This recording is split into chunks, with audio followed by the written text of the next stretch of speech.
நடிகை த்ரிஷா பார்த்திபன் இவங்க அவரோட மோதல் வந்து சமூக வலைதளங்கள் உச்சத்தை அடைஞ்சிருக்கு. ஒருத்தர் மேலே ஒருத்தர் சரமாரியான குற்றச்சாட்டுகளும் மாறி மாறி வீடியோவுமா வெளியிட்டு ஒரு மிகப்பெரிய ஒரு சர்ச்சையை ட்ரோல் ஆரம்பிச்சிருக்காங்க. ஆக்சுவலாக விஜய் வந்து இன்றைக்கி அரசியல் வந்ததுக்கப்புறம் பல முனையிலேருந்து அவருக்கு எதிர்ப்புகள் வந்தாலும் மக்கள்கிட்ட அவருக்கான ஒரு நல்ல ஒரு பேர் இருக்கதா இருந்தது. கரூர் சம்பவத்தில் 41 பேர் இறந்தப்போ கூட விஜயினால தான் இது நடந்ததுன்னு ஆளுங்கட்சிகள் எதிர்கட்சிகள் குற்றம் சாட்டினப்போ கூட விஜயை வந்து மக்கள் தவறாக எடுத்துக்காமல் அடுத்தடுத்த மீட்டிங்க்கு அதே மாலை கூட்டம் வந்தாங்க, அதே அன்பை காட்டினாங்க. ஆனால் இந்த விஜய் அவருடைய மனைவி சங்கீதா ஒரு விவாகரத்து கோரி வழக்கு தாக்கல் பண்ணதுக்கப்புறம் அந்த நிலைமை டோட்டலாக தலைக்குப்புற காய்ச்சி. ஸோ மக்கள் மனதில் விஜய்கிட்ட இருந்த இடம் அப்படி டோட்டலாக ஃபுல்லாக டிஸ்ட்ராய் ஆன மாதிரி ஆச்சு. அதை வந்து உறுதிப்படுத்துகிற வகையில் தான் வந்து பார்த்திபன் வந்து ஒரு சின்ன ஒரு வீடியோ ரிலீஸ் பண்ணியிருந்தார்.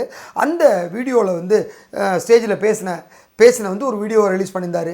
அப்போ அந்த ஸ்டேஜில் பேசினப்போ வந்து குந்தவை வீட்டிலேயே குந்தி இருக்கலாம் அப்படிங்கிற மாதிரியான ஒரு தகவலை அதில் பேசியிருந்தார். அது ஒரு தமாஷா வழக்கமான பார்த்திபன் ஸ்டைலில் அந்த விஷயம் இருந்தாலும் அது வந்து பொது இடத்துல வந்து பயங்கரமாக கன்வியானப்போ வந்து மிகப்பெரிய அளவில் அதிர்வலை ஏற்படுத்துச்சு.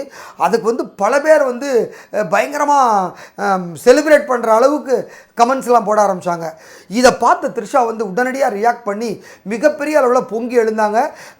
நடிகர் பார்த்திபனுக்கு தன்னுடைய கண்டனத்தை ஸ்ட்ராங்காக பதிவிட்டு தன்னுடைய ட்விட்டரில் வந்து எக்ஸ் பக்கத்தில் ஒரு மிகப்பெரிய நீண்ட நெடிய ஒரு வாசகத்தை போட்டு பதிலறிக்கை கொடுத்துருந்தாங்க. ஆனால் வந்து இதை ரொம்ப பெருசாக போகுது விஷயம் அப்படின்னு தெரிஞ்சுக்கிட்ட பார்த்திபன் வந்து கோடிட்டு இரங்கலை நீங்களே நிரப்புவதற்குள் நானே அந்த விஷயத்தை சொல்லிடுறேன். ஸோ நான் பேசின அந்த நிகழ்ச்சியினுடைய முழு வீடியோ ரிலீஸ் பண்ணுறேன்னு சொல்லி அந்த வீடியோ ரிலீஸ் பண்ணியிருந்தார்.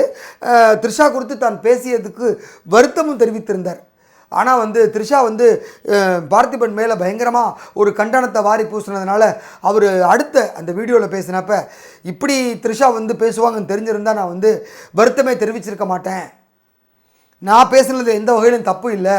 அவங்க பொது இடத்துல அவங்க மேலே எவ்வளோ கருத்துக்கள் இருக்குது, பொது இடத்துல த்ரிஷாவை எப்படி பார்க்குறாங்க, எந்த மாதிரியான விஷயங்களை பேசுகிறாங்க அப்படிங்கிறத முதல்ல அவங்க தெரிஞ்சுக்கிட்டு அதுக்கெல்லாம் பதில் சொல்லட்டும்.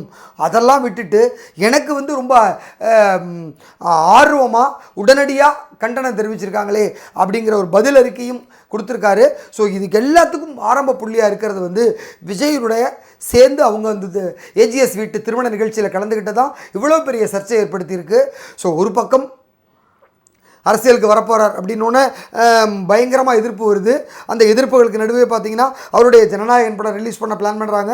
அதுக்கு வந்து சென்சார் போர்டு சென்சார் சர்டிஃபிகேட் கொடுக்காமல் இழுத்து அடிக்கிறாங்க. அது நேற்றைய தினம் தான் அந்த படத்தை பார்த்து ரிவைசிங் கமிட்டிலேருந்து ஒரு ஃபைனல் கன்க்ளூஷனுக்கு வரதா இருந்தாங்க. இது ஒரு பக்கம். இன்னொரு பக்கம் பார்த்திங்கன்னா கரூர் சம்பவத்தில் 41 பேர் உயிரிழக்கிறாங்க.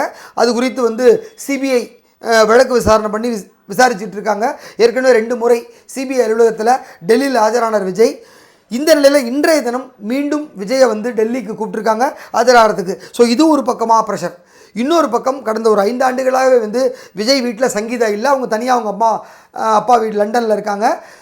அவங்க வந்து ஒரு கடந்த 10 நாளுக்கு முன்னாடி செங்கல்பட்டு நீதிமன்றத்தில் வந்து விஜய் வந்து கடந்த 5 ஆண்டுகளாகவே என்னை வீட்டுக்குள்ளே விட மறுக்கிறாரு, அவருடைய ஒரு நெருங்கிய நடிகையோட வந்து திருமணத்துக்கு மீறிய உறவு வச்சுருக்காரு, பசங்க வந்து பார்க்குறதில்ல, எனக்கு வந்து செலவுக்கு பணம் கொடுக்கல, நான் ரொம்ப கஷ்டப்பட்டுருக்கேன், பொருளாதார ரீதியாக ரொம்ப கஷ்டம் அனுபவிச்சுட்ருக்கேன் அப்படின்னு சொல்லி விஜயனுடைய மனைவி சங்கீதா நீதிமன்றத்தில் ஒரு வழக்கு போடுறாங்க. அந்த வழக்கு விரைவில் விசாரணைக்கு வரப்போகுது. இது ஒரு பக்கம் இருக்குது. இப்படி 3 முனையிலேருந்து ஒரு தாக்குதல் இருக்கப்ப ஒரு ஏஜிஎஸ் வீட்டு கல்யாணம் நடக்குது. அவர் வந்து தனியாக வந்திருக்கலாம், இல்லை த்ரிஷா வேற ஒரு காரில் வந்து அந்த இடத்துல ஒரு சந்தித்து ஒரு பக்கத்தில் உட்காந்துருக்கலாம், ஒரு அளவு சொல்லியிருக்கலாம். அது கூட தப்பாக தெரிஞ்சிருக்காது. இவங்க 2 பேருமே ஒரே மாதிரியாக உடையணிந்து, அவரும் பட்டு வேட்டி பட்டு சட்டை ஒரு கோல்டு செட்டப்பில் அதே கலரில் வந்து சாரி பட்டு புடவை கட்டிட்டு விஜய் 2 பேரும் ஒன்றா இறங்குறாங்க. அந்த நிகழ்ச்சியில் 2 பேரும் ஒன்றா ஸ்டேஜுக்கு போய் பொக்கே கொடுத்து பேத்து பொண்ணு மாப்பிள்ளைக்கு வாழ்த்து தெரிவிச்சுட்டு ஃபோட்டோ எடுத்துக்கிறாங்க. அதுக்கப்புறம் கீழே வராங்க.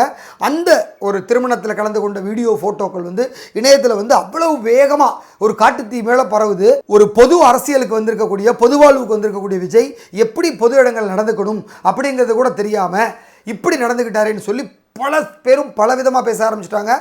ரீசெண்டாக பிஜேபியிலேருந்து விலகி விஜய் கட்சியில் சேர்ந்த அந்த நாச்சியார் கூட வந்து பார்த்தீங்கன்னா கழுவி ஊற்றுறாங்க. பெண்கள் வந்து அளவு கடந்த நம்பிக்கையும் அன்பு வச்சுருக்காங்க விஜய் மேலே. அப்படிப்பட்ட விஜய் இப்படி நடந்துக்கலாமா? ஸோ ஒரு கண்ணியத்தோட கட்டுப்பாட்டோட கெட்டவங்களோட குடும்பம் பண்ணியிருக்கணும் இல்லையா? இப்படி வந்து ஒரு நடிகையோடு சேர்ந்து கூத்தடிக்கிறாரு அப்படின்னு பல பேர் பல விதமாக பேச தொடங்கினாங்க. ஒரு கரூர் சம்பவம் எவ்வளோ பெரிய மிகப்பெரிய துயர சம்பவம், 41 பேர் உயிரிழந்த சம்பவம். அதில் கூட வந்து தமிழக மக்கள் வந்து விஜயை தப்பாக எடுத்துக்கல. இதில் வந்து அரசியல் உள்நோக்கம் இருக்குது, அப்படி இதில் வேற ஒரு சதி நடந்திருக்கு அப்படிங்கிற மாதிரிலாம் விஜய்க்கு ஆதரவாக பேசின மக்கள்.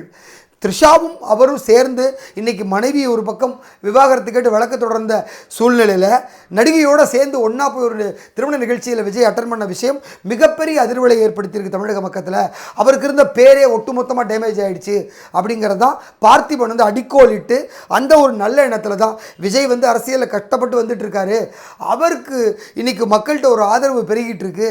அந்த மாதிரியான ஒரு சுச்சுவேஷனில் இவங்க கூட வரதை தவிர்த்திருக்கணும் அப்படிங்கிறது தான். குந்த வீட்டிலேயே செவனேன்னு குந்திருக்கலாமேங்கிற மாதிரி அவரோட ஸ்டைலில் அந்த வார்த்தையை போட்டு அந்த வீடியோவை பேசியிருந்திருக்காரு. அதுதான் இன்றைக்கி இவ்வளோ பெரிய சர்ச்சையாக இருக்குது. அதற்கு பதில் வீடியோவும் இன்றைக்கி பார்த்திபன் கொடுத்துருக்காரு. அதுவும் ஒரு மிகப்பெரிய அளவில் சோஷியல் மீடியாவில் வேகமாக பகிரப்பட்டுருக்கு. நீங்கள் எதுக்கு மன்னிப்பு கேட்டீங்க? த்ரிஷா கிட்ட நீங்கள் மன்னிப்பு கேட்க வேண்டியதே இல்லை. அவங்கள வந்து அவங்களுடைய பர்சனலான சில விஷயங்கள்லாம் கூட அடிக்கோலிட்டு நிறைய கமெண்ட்டெல்லாம் பதிவு பண்ண ஆரம்பிச்சிருக்காங்க அந்த வீடியோ கீழே. ஸோ இது வந்து சமூக வலைதளம் மிகப்பெரிய ஒரு சர்ச்சையை உருவாக்கியிருக்கு. பார்த்திபன் பேசின அந்த ஒரு பேச்சு இன்றைக்கி வந்து திரித்து செல்லப்பட்டாலும், பெண்கள்கிட்ட திரித்து செல்லப்பட்டாலும் அது சுத்தமாக ஈடுபடலை. அது த்ரிஷா இன்றைக்கி கண்டனம் தெரிவித்து பார்த்திபனை பற்றி அவ்வளோ அவதூறு பேசியிருந்தாலும் மீண்டும் பார்த்திபன் வெளியிட்ட வீடியோ தான் இன்றைக்கி ஒரு மிகப்பெரிய அளவில் ரீச் ஆகிருக்கு. ஸோ இது ஒட்டுமொத்த எல்லாமே வந்து விஜயனுடைய அரசியல் வாழ்க்கையை குழி தோண்டி புதைக்கிறதுக்கான ஒரு சதியாக தான் பின்னப்பட்டிருக்கு. இதுலேருந்து எப்படி வெளியில் வரணுங்கிறத விஜய் பார்க்கணும். ஸோ எதிர்காலத்தில் சூதானமாக இருந்துக்கணும் அப்படிங்கிறது தான் அவருடைய கட்சி நிர்வாகிகளும் அவருடைய உண்மையான ரசிகர்களும் விரும்புகிறாங்க. ஸோ இனிவரும் காலங்களில் அவர் என்ன மாதிரியான முடிவு எடுப்பார்?